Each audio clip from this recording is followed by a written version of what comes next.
Καραγκούτης πάντως εδώ δεν έχασε την ευκαιρία να δροσιστεί.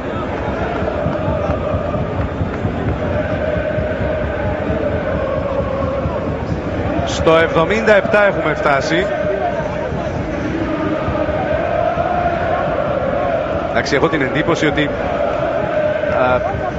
είναι γεγονός το οποίο δεν ξέρω πώς μπορεί να το υποδεχθεί κανείς.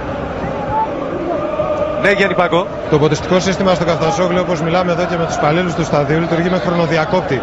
Τώρα δεν ξέρω για ποιον λόγο ο χρονοδιακόπτης ήταν ξεχασμένος προφανώς, έτσι. Δηλαδή Γιάννη, δεν υπάρχει άλλος λόγος.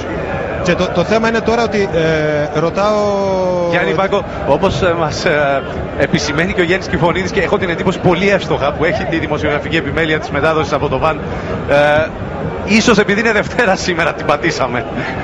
Ναι, διόλου απίθανο, γιατί είναι με χρονοδιακόπτη το σύστημα και προφανώς ίσως κάποιος ξεχάστηκε. Μπορεί να είναι προγραμματισμένο να ανοίγει κάθε Δευτέρα τέτοια ώρα, χωρίς να υπολογίσει κανείς ότι θα είχαμε δεύτερη Κυριακή εκλογών. Ξέρω εγώ τι να πω. Αλλά το θέμα είναι, μιλώντας εδώ με τους υπαλλήλους του σταδίου, για το μετά ποιο είναι. Δηλαδή, ακριβώς. Ο χρονοδιακόπτης τι ώρα θα κλείσει. Τι ώρα κλείνει, και επειδή υπάρχει, από ό,τι μαθαίνω και ακούω τώρα, σύστημα μέσω ηλεκτρονικού υπολογιστή, εντάξει, έκλεισε. Και να πω ότι δεν έβρεξε νωρίτερα.